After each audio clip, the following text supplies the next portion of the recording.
Hey guys, welcome back to my channel. ये है lecture 1। हमने जावास्क्रिप्ट की सीरीज़ को शुरू किया है, जिसका ये लेक्चर फर्स्ट है। इसमें हम बात करने वाले हैं और डिस्कस करने वाले हैं इंट्रोडक्शन ऑफ जावास्क्रिप्ट।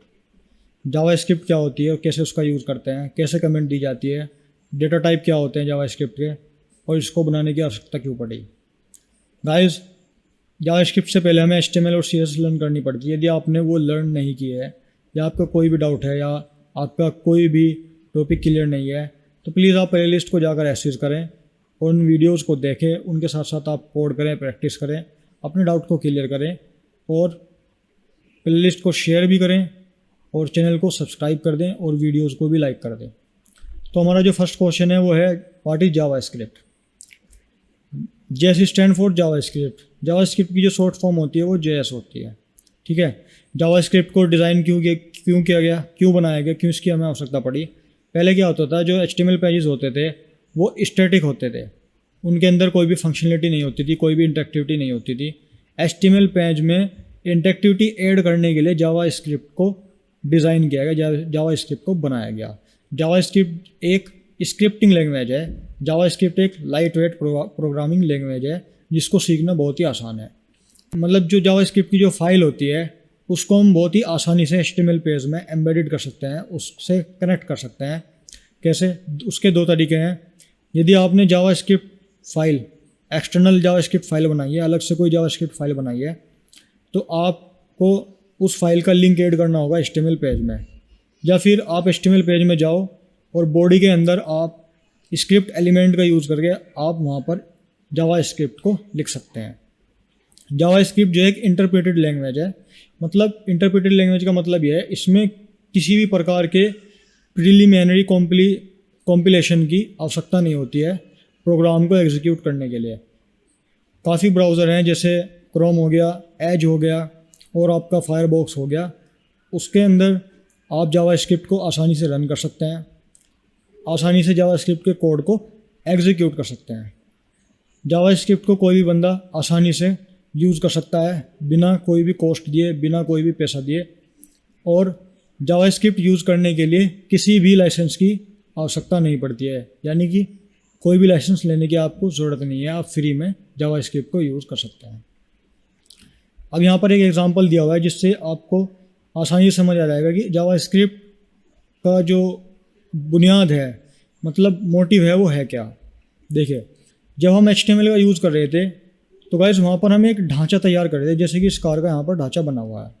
फिर उसके बाद हमने CSS सीखा, तो CSS में क्या कर रहे थे, हम स्टाइलिंग कर रहे थे, कलर वलर लगा रहे थे। ठीक है, डिज़ाइन कर रहे थे, यानी कि अपनी वेबसाइट को, यानी कि उस वेबसाइट के ढांचे को हम डिज़ाइन कर रहे थे। ओके, अब बात आती है उस वेबसाइट में जान डालने की। जैसे कि यहाँ पर आप देख सकते हैं HTML के थ्रू इस जो कार दिखाई दे रही है, इस कार का ढांचा तैयार हुआ। लेकिन जैसे ही यहाँ पर हमने CSS अप्लाई की, तो यहाँ पर ये जो कार है कलरफुल हो गई, लेकिन अब ये काम नहीं कर रही है, ये चल नहीं रही है, यानी कि इसके अंदर जान नहीं है, ये खड़ी हुई है। ठीक है, ये स्टैटिक है एक तरीके से, ये कुछ भी काम नहीं करेगी, बस ये खड़ी हुई है, सज गई है, धज गई है। जो इसका मोटर है वो वर्क नहीं करेगा, जो इसके व्हील है वो रन नहीं करेंगे, स्टीयरिंग, गियर, कुछ भी इसका वर्क नहीं करेगा। तो इस कार को फंक्शनलिटी प्रोवाइड कराने के लिए जावास्क्रिप्ट का यूज़ करेंगे। ठीक है, इस कार को फंक्शनलिटी प्रोवाइड कराने के लिए और इस कार को कंट्रोल करने के लिए जावास्क्रिप्ट का यूज़ करेंगे। किस पर अप्लाई होंगे जावास्क्रिप्ट?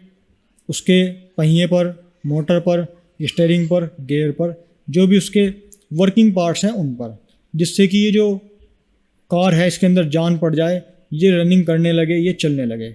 इसी तरह वेबसाइट होती है, वेबसाइट का हम ढांचा तैयार करते हैं, उसके बाद उस पर कलरिंग, स्टाइलिंग करते हैं, CSS वगैरह करते हैं। अब उस वेबसाइट को स्टैटिक से डायनेमिक बनाने के लिए, यानी कि उसके अंदर जान डालने के लिए, उसके अंदर फंक्शनलिटी लगाने के लिए, वहाँ पर जावास्क्रिप्ट का हमें यूज़ करना पड़ता है। आई होप आपका कंसेप्ट क्लियर हो गया होगा। ओके, ठीक है।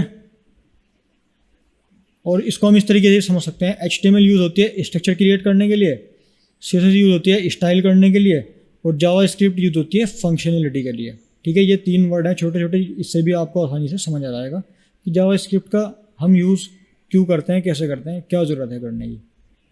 अब नेक्स्ट है हिस्ट्री ऑफ जावास्क्रिप्ट। हुआ क्या था, 1995 से पहले जो हमारी वेबसाइट होती थी वो HTML और CSS होती थी वो स्टैटिक होती थी, वो डायनेमिक नहीं होती थी। डायनेमिक से मतलब है कि आप डे बाई डे, ठीक है, टाइम टू टाइम जो है वेबसाइट को अपडेट कर पा रहे हो, उसको चेंज कर पा रहे हो, और वो किसकी हेल्प से हो सकता है, वो सिर्फ जावास्क्रिप्ट की हेल्प से हो सकता है।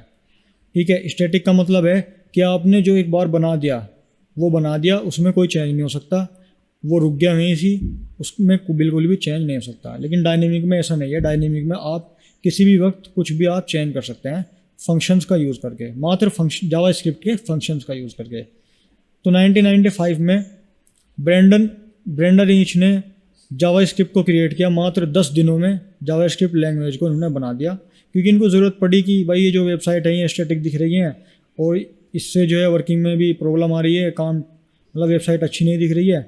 तो इन्होंने क्या किया, इन्होंने सोचा कि ऐसी लैंग्वेज बनाई जाए जो वेबसाइट को स्टैटिक से डायनेमिक बना दे। तो इन्होंने 10 दिन में जावास्क्रिप्ट का इन्वेंशन कर दिया था। ठीक है, और ये नेटस्केप के लिए काम करते थे। नेटस्केप उस टाइम एक कंपनी थी, उस टाइम 2 कंपनी रहती थी, माइक्रोस्कोप और नेटस्केप। ठीक है, तो इन्होंने नेटस्केप के लिए जावास्क्रिप्ट को क्रिएट किया था, ताकि उस पर जो वेबसाइट, जितनी भी वेबसाइट नेटस्केप पे बनती हैं वो सब डायनेमिक दिखाई दे। ओके, शुरू में जावास्क्रिप्ट को मोका कहा जाता था, उसके बाद में उसका नाम चेंज होकर लाइव स्क्रिप्ट हो गया, और देन फाइनली उसका जो नाम है वो जावास्क्रिप्ट हुआ। तो गाइज यहाँ पर एक चीज़ का ध्यान रखिएगा, जो जावास्क्रिप्ट है वो जावा से अलग है, जावा अलग है, जावास्क्रिप्ट अलग है। हाँ, उस टाइम पे जो जावा थी वो बहुत ही पॉपुलर थी, तो मे बी मार्केटिंग के तौर पर इसका नाम इन्होंने कि ये भी जावास्क्रिप्ट भी पॉपुलर हो जाए और इसको अपना आप ही फेम मिल जाए, तो इन्होंने भी इसका नाम शायद जावास्क्रिप्ट रख दिया, क्योंकि जावा की उस टाइम बहुत ज़्यादा पॉपुलरिटी थी, और मार्केटिंग पॉपुलरिटी को देखते हुए इन्होंने इसका नाम जावास्क्रिप्ट रख दिया। ठीक है, लाइव स्क्रिप्ट का। It was done to attract Java developers, however JavaScript has almost nothing to do with Java. वही बात है कि जावास्क्रिप्ट जो है वो जावा के से अलग है, वो उसका कोई लेना देना नहीं है, जावा के साथ वो कुछ नहीं हो सकता। जावास्क्रिप्ट जिसको आती है कि वो सोचता है कि ये कोड वहाँ पे भी रन कर जाएगा, ऐसा कुछ नहीं है। और जावास्क्रिप्ट के जो कोड होते हैं, जावास्क्रिप्ट से बनी हुई जो वेबसाइट होती है वो हर एक ब्राउज़र पर एग्जीक्यूट कर सकते हैं आप। ठीक है, जावास्क्रिप्ट का यूज़ क्यों करते हैं हम? स्क्रिप्ट का यूज़ हम जो है वेबसाइट को डायनेमिक बनाने के लिए करते हैं, क्योंकि पहले जो वेबसाइट होती थी जावास्क्रिप्ट आने से पहले वो स्टैटिक होती थी, उनमें कोई फंक्शनलिटी नहीं होती थी, कोई इंटरेक्टिविटी नहीं होती थी। तो वेबसाइट को डायनेमिक बनाने के लिए, इंटरेक्टिव बनाने के लिए और फंक्शनेबल बनाने के लिए जावास्क्रिप्ट का यूज़ करते हैं। ठीक है, क्लाइंट साइड यानी कि फ्रंट एंड पे भी जावास्क्रिप्ट का यूज़ करते हैं, और अब तो बैक एंड में भी जावास्क्रिप्ट का यूज़ होने लगा Node.js का यूज़ करके। ठीक है, Node.js जो है वो बैक एंड में यूज़ होती है, जावास्क्रिप्ट जो है वो फ्रंट एंड में फ्रंट एंड मतलब क्लाइंट साइड पे यूज़ होती है। लेकिन अब जब से Node.js आई है 2018 के बाद, 2018 के बाद, तब से जो जावास्क्रिप्ट है वो बैक एंड पे भी यूज़ होने लगी Node.js के हेल्प से। ओके, जावास्क्रिप्ट फाइल को हम किस तरीके से सेव कर सकते हैं? नेक्स्ट हमारा क्वेश्चन है, how to save a JavaScript file. देखिए, 2 तरीके से आप जावास्क्रिप्ट फाइल मतलब जेएस को आप यूज़ कर सकते हैं। यदि आपने कोई एक्सटर्नल फाइल बनाई है तो आपको .js एक्सटेंशन का यूज़ करके, जो आपको यहाँ पर दिख रहा होगा, ये .js एक्सटेंशन का यूज़ करके आपको एक्सटर्नल फाइल को सेव करना पड़ेगा, और सेव करने के बाद जो उस फाइल का जो लिंक है उसको आपको HTML पेज से एम्बेडेड करना पड़ेगा। ओके, दूसरा तरीका क्या है जावास्क्रिप्ट को यूज़ करने का? आप HTML पेज में जाइए, बॉडी में जाइए, बॉडी में जाने के बाद वहाँ आप स्क्रिप्ट एलिमेंट का यूज़ करें और वहाँ पर जावास्क्रिप्ट का जो भी कोड आपको लिखना है वो लिख सकते हैं, और अपनी वेबसाइट को इंटरेक्टिव बना सकते हैं, फंक्शनेबल बना सकते हैं। अपनी वेबसाइट को फंक्शनेबल बना सकते हैं, उसके अंदर फंक्शनलिटी डाल सकते हैं। फिर बात आती है जावास्क्रिप्ट के सिंटैक्स की। देखिए, जावास्क्रिप्ट का जो सिंटैक्स है वो बहुत ही सिंपल है। यदि आप कोई भी वेरिएबल डिक्लेयर करते हैं, जैसे कि यहाँ पर डिक्लेयर किया गया वॉर एक्स लेट वाई, तो यही इसका सिंटैक्स है। आप डायरेक्ट जो है कोड करना शुरू कीजिए, इसका कोई ज़्यादा कॉम्प्लेक्स सिंटैक्स नहीं है, सिंपल सिंटैक्स है। आप जो है डायरेक्ट जो है कोड करना शुरू कीजिए और वो एग्जीक्यूट कर जाएगा। जैसे मान लीजिए सेकंड एग्जांपल है यहाँ पर, जैसे आपने यहाँ पर हमने डिक्लेयर किया x is equal to 5, x is equal to 6, फिर थर्ड वेरिएबल है z is equal to x plus y, और फिर हम z को प्रिंट करा देंगे डॉक्यूमेंट डॉट राइट फंक्शन का यूज़ करके, तो वो डायरेक्ट प्रिंट हो जाएगा। ना इसमें पेरेंथेसिस का यूज़ हुआ, न किसी एलिमेंट का यूज़ हुआ है, ना इसके उसका यूज़ हुआ, ठीक है। लेकिन यदि आप HTML में ही स्क्रिप्ट लगा रहे हैं तब आपको वहाँ पर स्क्रिप्ट एलिमेंट का यूज़ करना पड़ेगा और उसके अंदर आपको जावास्क्रिप्ट लिखनी पड़ेगी, और वो भी आप ऐसे ही लिख सकते हैं जैसे कि यहाँ पर हमने ये डिक्लेयर किए हुए हैं वेरिएबल्स। ओके, तो गाइस नेक्स्ट पॉइंट है हमारा JS data type. JS data type, data type होते क्या है? बेसिकली डेटा टाइप में आइटम होते हैं जिनका यूज़ करके आप किसी प्रोग्रामिंग लैंग्वेज को लिख सकते हो, ठीक है।